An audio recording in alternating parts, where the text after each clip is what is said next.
golden yellow, magenta, turquoise, navy, black, cherry red, purple, and green.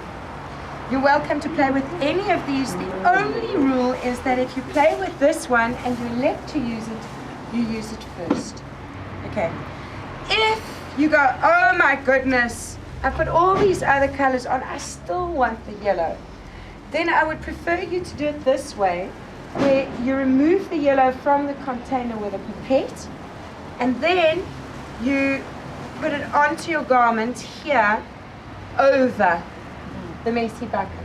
So we don't have any dribbling into there, because as I say, if it dribbles into there, we end up with baby poo green, and nobody else wants to use it.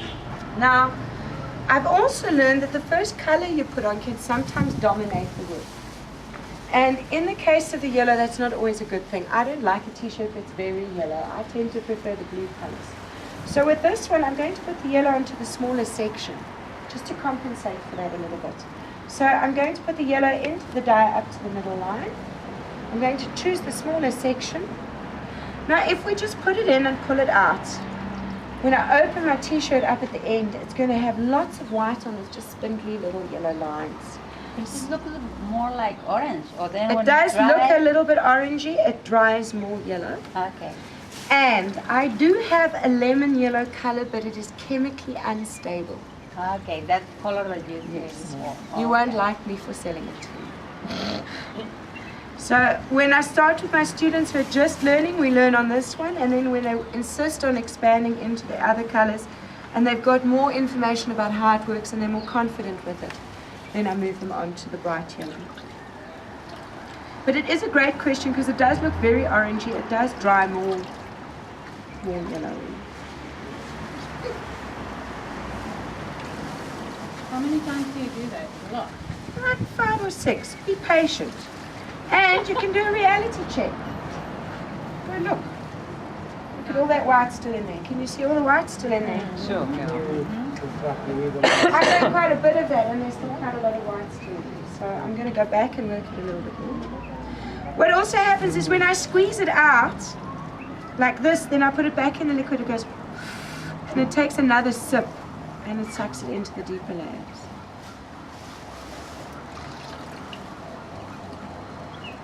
And here it will also depend on the tightness of the weave of your fabric and the tightness of your bindings, how long that takes. Now I'm going to take it and turn it. I'm going to put it into the magenta again up to the middle line. I'm going to cross over one slice of the yellow and I'm going to leave this slice open for the blue to go onto.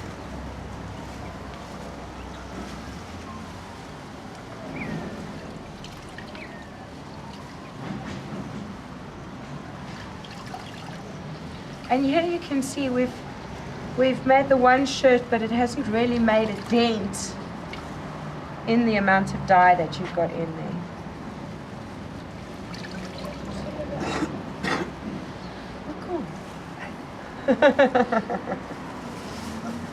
So if the colors doesn't overlap, it's just going to stay white.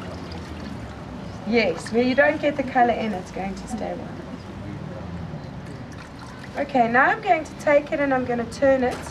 These buckets in the middle are useful for cleaning your gloves if you want to. I'm going to put it into the turquoise, again up to the middle line. I'm going to cross over one slice of yellow and I'm going to cross over one slice of magenta.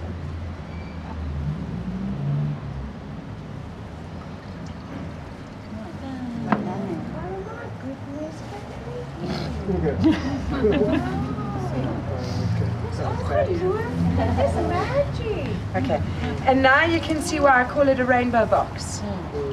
Because you only need your 3 rainbow colors and the rest mix on the cloth. This is also why I believe that this is a fantastic tool for school teachers, for teaching children about primary and secondary color, because it takes it out of the theoretical realm and puts it very, very much into reality for them, because they see the color wheel instantly. Yeah.